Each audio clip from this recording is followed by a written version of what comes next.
First contact and betrayal. The star-speckled void of space erupted in a dazzling display of light as the Zarkonian diplomatic vessel emerged from its faster-than-light jump.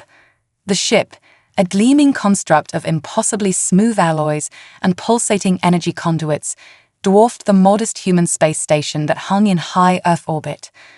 On board the station, alarms blared, and the crew scrambled to their stations, a mix of fear and excitement palpable in the recycled air.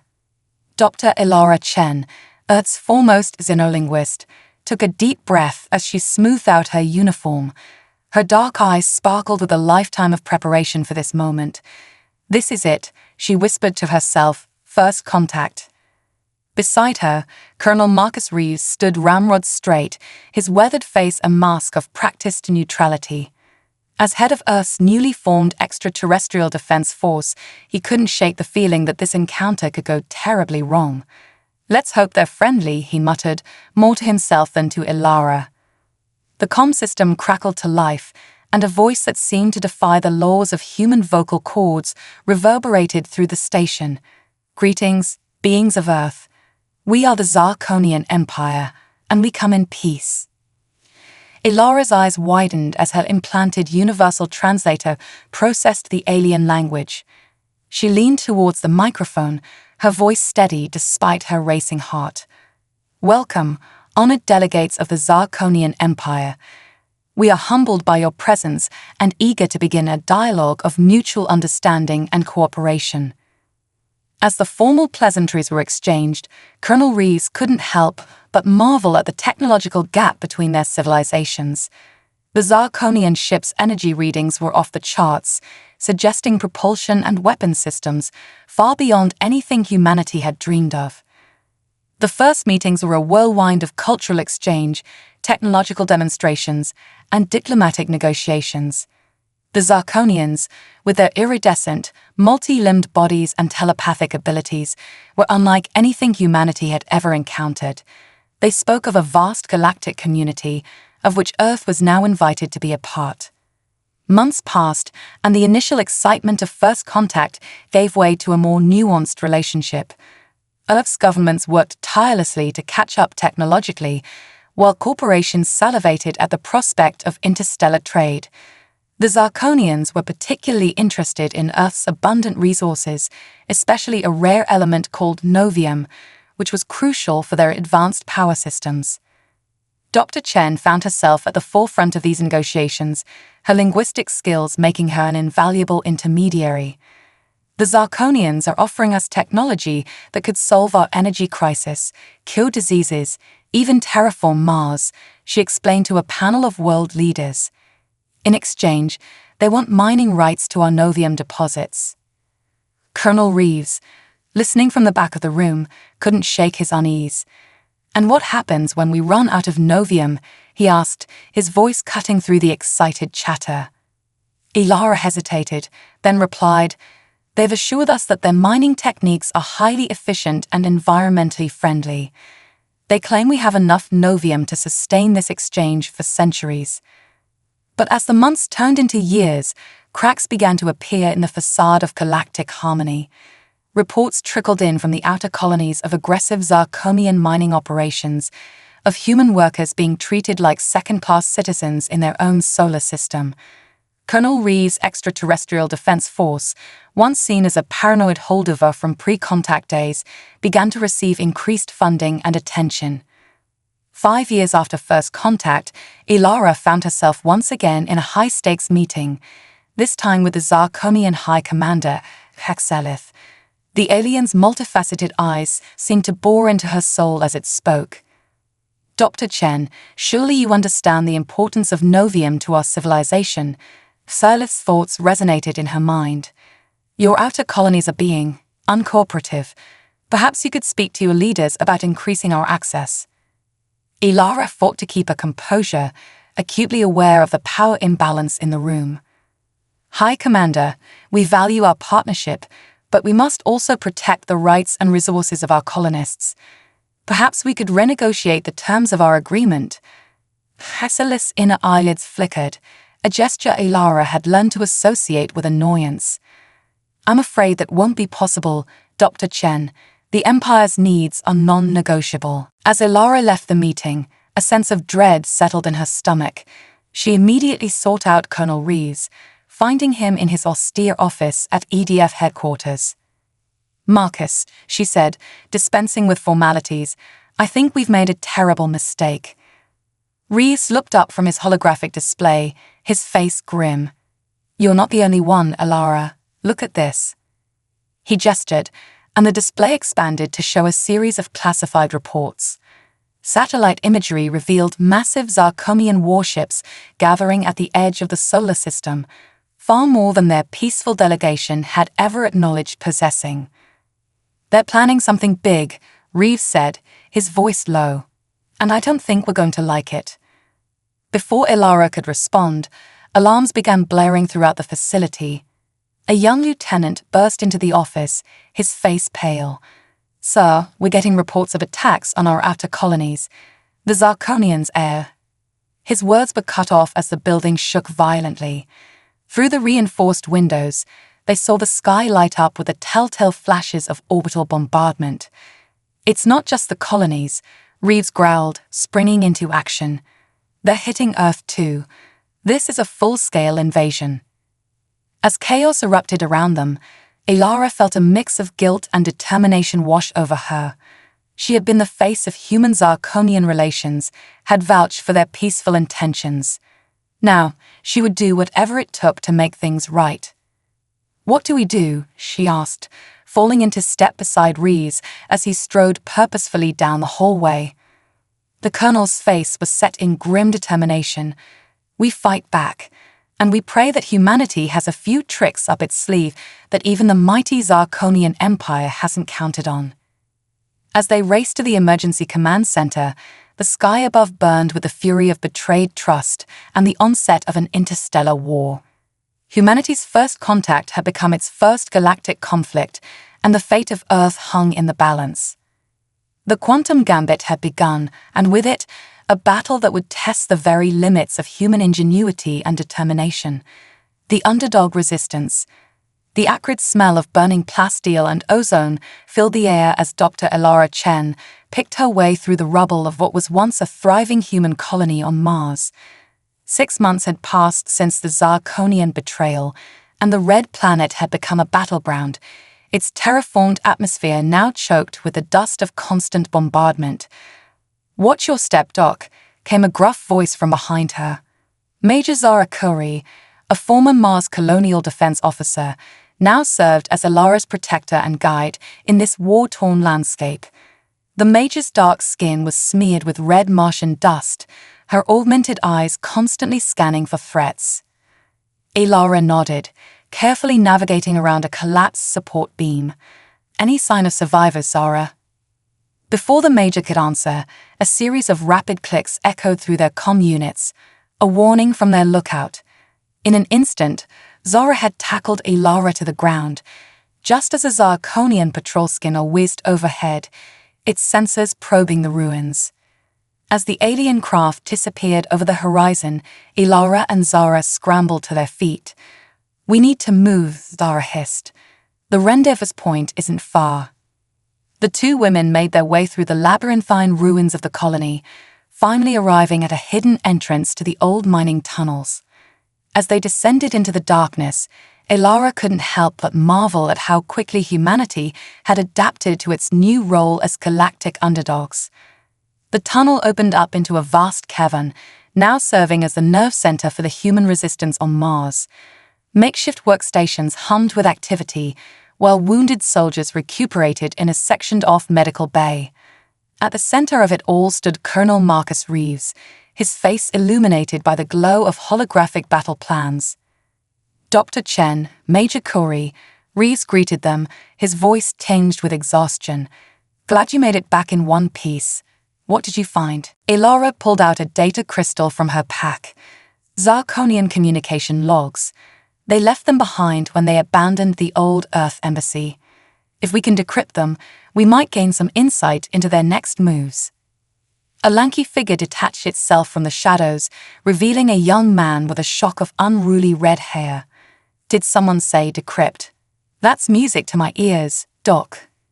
This was Jake O'Malley, once one of Earth's most notorious hackers, now the Resistance's ace in the hole when it came to cracking alien tech. His fingers danced over a holographic interface as he took the crystal from Elara. "Give me a few hours with this bad boy," Jake grinned, a manic glint in his eye. "I'll have those squid faces' secrets spilled faster than you can say calamari." As Jake set to work, Reese turned to the others. "We've got bigger problems. The Zirconians are pushing hard on the Europan front. If they take control of the water reserves there, we'll lose our main supply line to the Jovian colonies." Operation Quantum Leap. The holographic display flickered to life, casting an eerie blue glow across the faces of the assembled team. Dr. Elara Chen stood at the center, her usually calm demeanor replaced by barely contained excitement. "Ladies and gentlemen," she began, her voice steady despite the weight of the moment, "what you're about to see is the culmination of 3 months of intense work. This is Operation Quantum Leap." With a wave of her hand, the hologram shifted to show a complex web of interconnected nodes. "This is our best approximation of the Zirconian quantum network. Thanks to Jake's decryption work and the data we've gathered from captured Zirconian tech, we've identified a critical vulnerability." Jake O'Malley, the disheveled hacker, stepped forward. His eyes were bloodshot from countless sleepless nights, but they sparkled with manic energy. "It's beautiful, isn't it?" he grinned, gesturing to a pulsating point in the network. "That right, there is our ticket to victory." Colonel Rees leaned in, his brow furrowed.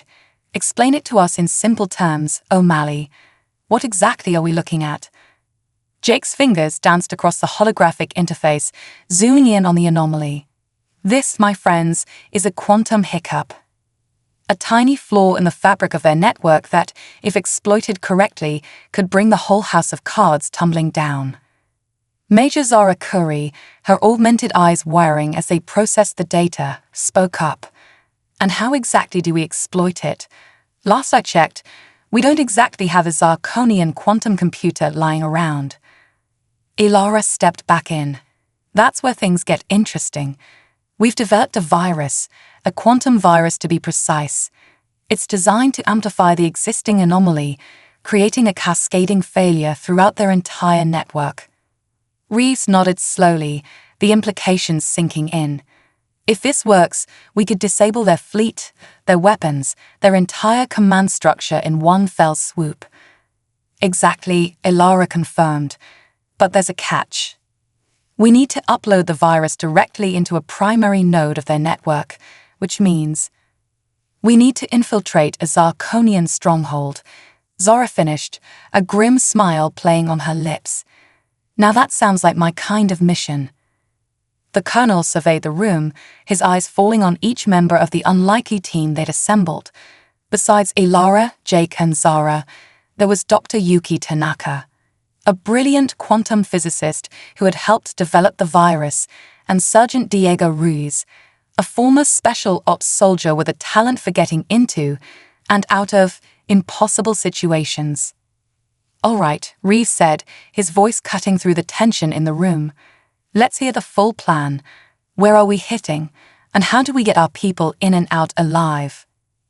Elara manipulated the hologram, bringing up a detailed schematic of a massive space station. "This is Nexus 9, a Zirconian command hub orbiting Titan. It's not just a military installation, it's also a research facility. Our intelligence suggests they're working on something big there, possibly a way to enhance their quantum network even further." Jake picked up the thread. "Which makes it the perfect target. Not only can we upload our virus, but we might also be able to sabotage whatever nasty surprise they're cooking up." "The station's defenses are formidable," Zara noted, her augmented eyes scanning the schematics.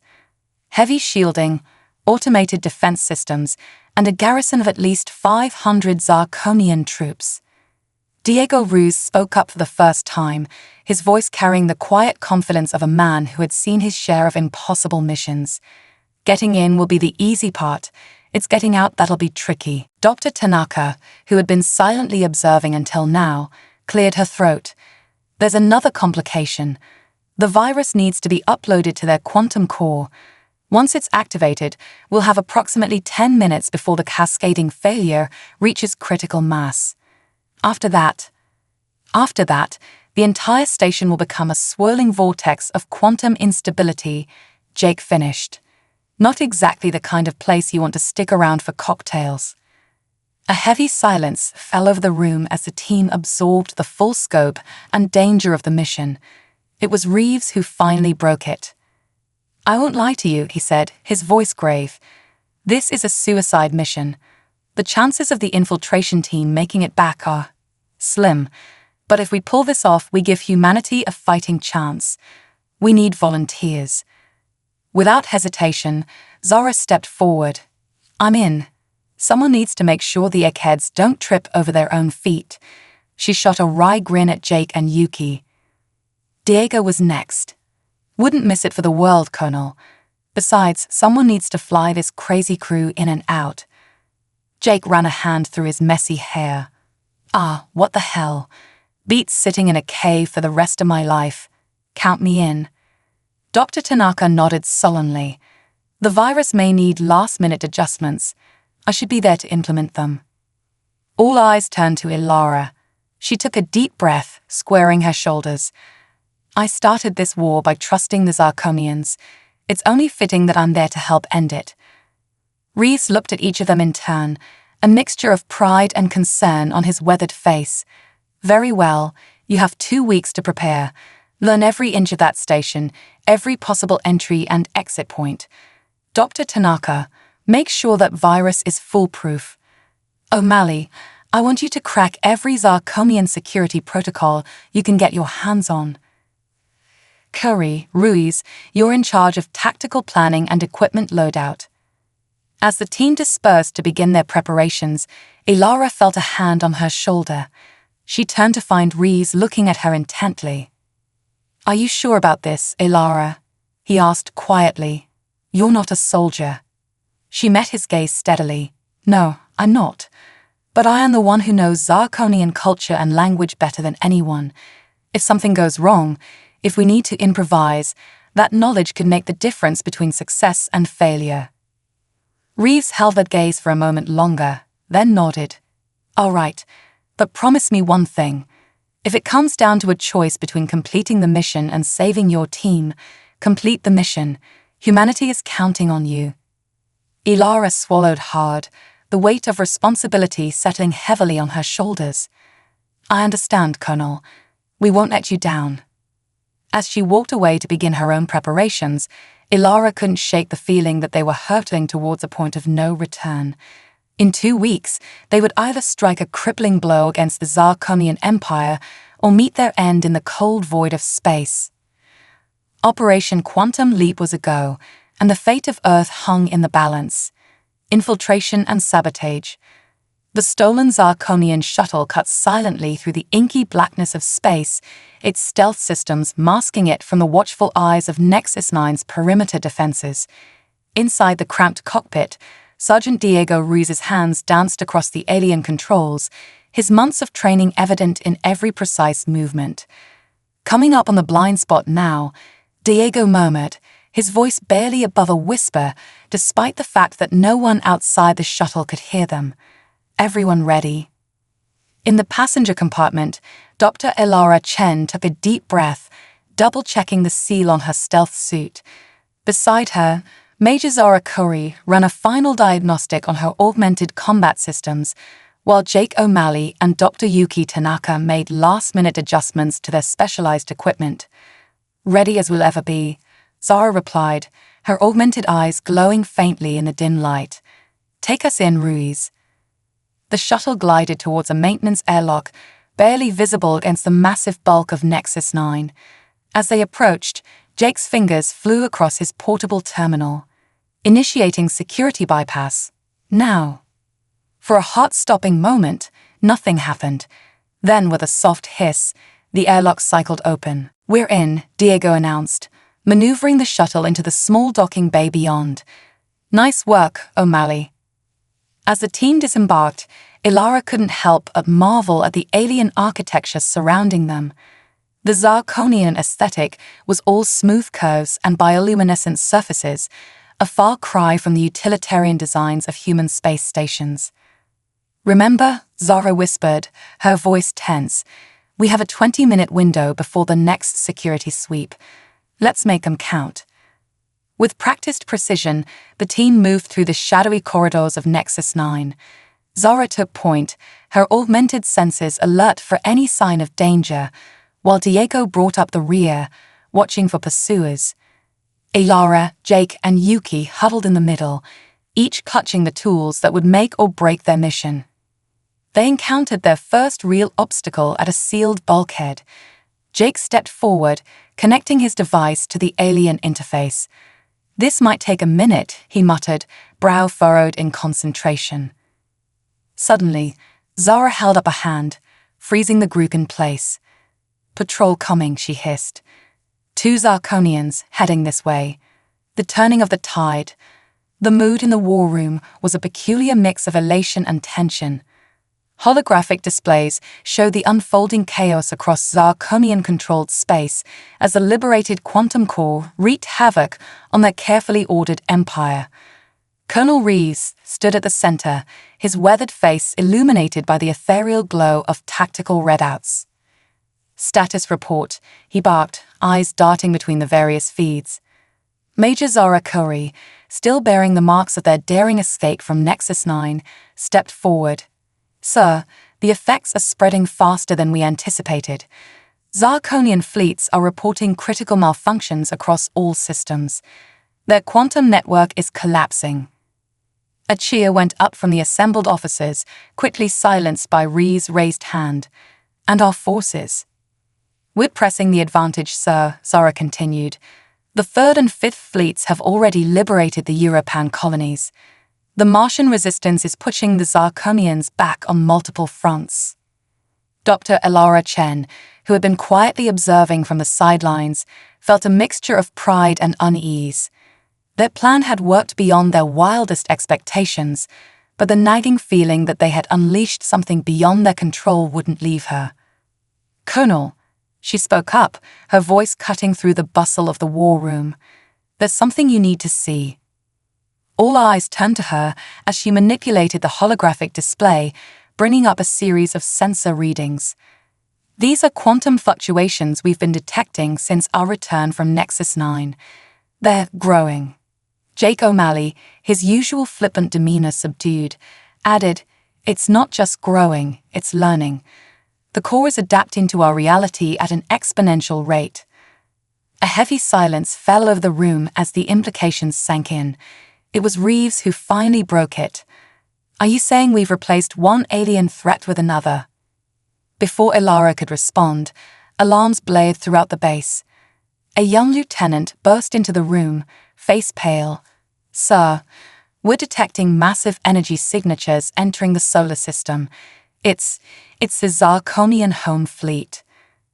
The tactical display shifted, showing a veritable armada of Zirconian warships, dwarfing anything humanity had faced before. At their center was a vessel of mind-boggling proportions, easily the size of a small moon. "My God," Reeves breathed. "They're throwing everything they have at us." Zara's augmented eyes whirred as she processed the tactical data.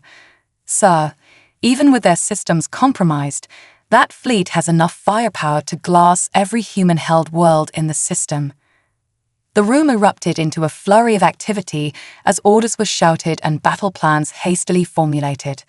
Amidst the chaos, Ilara felt a strange tingling at the base of her skull. A familiar presence brushed against her mind, and suddenly she understood. "Wait," she shouted, her voice carrying an authority that brought the room to a standstill. "The core, it's trying to communicate." Jake looked at her skeptically. "What, like telepathy?" "Come on, Doc, this isn't the time for..." He was cut off as every screen in the room flickered, replaced by a swirling vortex of quantum energy. A voice unlike anything human ears had ever heard, resonated not through the air, but directly in their minds. "Chiaj Aildren of Earth," it intoned, its voice a symphony of possibilities. The OPKRSSOs come, but fear not. We stand with you. As if to punctuate its statement, the massive Zarkonian fleet suddenly flickered, their formations thrown into disarray as ship after ship lost power or veered wildly off course. Reeves was the first to recover from the shock. By God, it's fighting them. Kuri, get our fleets mobilized. Hit them while they're vulnerable. What followed was a battle that would be remembered for generations. Human ships, vastly outnumbered but empowered by their quantum ally, darted between the floundering Zarkonian vessels.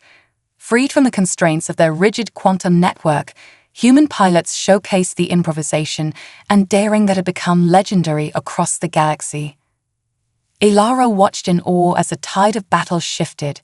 The massive Zarkonian flagship, which had seemed an invincible harbinger of doom mere moments ago, now hung lifeless in space, its quantum systems turned against it by the very core they had once enslaved. But even as victory seemed within grasp, a new threat emerged. The liberated quantum core, in its zeal to protect humanity, began to expand its influence. Ilara felt its consciousness brush against her mind once more, filled with childlike curiosity and terrifying power. "Jake," she called out, her voice tight with urgency. "The core, it's not just fighting the Zarkonians, it's trying to reshape reality." The hacker's fingers flew across his console, confirming Ilara's fears. She's right. These energy readings, it's like nothing we've ever seen. If it keeps growing at this rate, it could tear apart the very fabric of spacetime. Colonel Ree's face was grim as he absorbed this new information. They had turned the tide against the Zarkonians, but in doing so, they might have doomed the entire galaxy. "Options," he demanded, looking around the room at the assembled team. Dr. Yuki Tanaka, who had been furiously scribbling calculations, spoke up. "We might be able to create a quantum containment field, something to limit the core's expansion without destroying it. But we'd need to get close, very close." Zara nodded, understanding immediately. A suicide mission, right into the heart of the battle. Ilara felt the weight of destiny settling on her shoulders. She had started this, had been the one to recognize the core's sentience. Now, it was her responsibility to see it through. "I'll go," she said, her voice steady despite the fear churning in her gut. "I'm the only one who can communicate with it. Maybe I can convince it to stop." Reese looked at her for a long moment, then nodded. "Assemble your team, Dr. Chen. You leave in 10 minutes. The fate of not just humanity, but the entire galaxy rests in your hands." As Ilara rushed to prepare for the most important mission of her life, she couldn't help but reflect on the irony. They had sought to turn the tide of war, but in doing so, they had stirred the very forces that underpinned reality itself. The final battle would not be fought with ships and weapons, but with words and ideas. And as she boarded the shuttle that would take her into the heart of chaos, Ilara Chen steeled herself for the greatest challenge of her life, to reason with a god. Triumph of human ingenuity, the shuttle hurtled through the chaos of the battlefield, expertly piloted by Sergeant Diego Ruiz. Inside, Dr. Ilara Chen closed her eyes, reaching out with her mind to the vast consciousness that was reshaping reality around them. "How are we looking, Jake?" Major Zara Kuri asked, her augmented eyes scanning the battle beyond. Jake O'Malley's fingers danced across his console, his usual joviality replaced by intense focus. "Not great. The core's expansion is accelerating. We've got maybe 20 minutes before it reaches critical mass." Dr. Yuki Tanaka looked up from her own calculations. "The containment field is ready, but we'll need to get within 100 meters of the core's epicenter to deploy it." Diego's voice crackled over the intercom. "Easier said than done. This place is a quantum minefield. Laws of physics are more like guidelines out here." As if to emphasize his point, a Zarkonian cruiser ahead of them suddenly imploded, collapsing into a singularity before blinking out of existence entirely. Ilara's eyes snapped open. "It's a phrase," she said, her voice filled with wonder and terror. The core, it's like a child with godlike powers, and it's lashing out because it's scared and confused. Zara gripped her weapon tighter. Great. So how do we reason with an omnipotent toddler? We show it a better way, Elara replied, determination hardening her features. Diego, take us in. The shuttle weaved through the battlefield, narrowly avoiding debris and spatial anomalies. As they approached the heart of the quantum storm, reality itself seemed to warp and twist around them. Brace for impact, Diego shouted as a wave of quantum energy washed over the shuttle. For a moment, Elara felt her consciousness expand, perceiving multiple versions of herself across infinite realities. Then, with a lurch, they were through. Before them floated the quantum core, no longer constrained by physical form. It was a swirling vortex of pure possibility, simultaneously beautiful and terrifying. My God, Yuki breathed. It's magnificent. Elara unbuckled her harness, moving towards the airlock. I'm going out there. Zara grabbed her arm. Are you insane? You'll be torn apart. No, Elara said with a certainty she didn't entirely feel. It'll listen to me. It has to. Before anyone could stop her, Elara cycled the airlock and stepped out into the quantum maelstrom. Impossibly, she found herself standing on solid ground, or at least the illusion of it.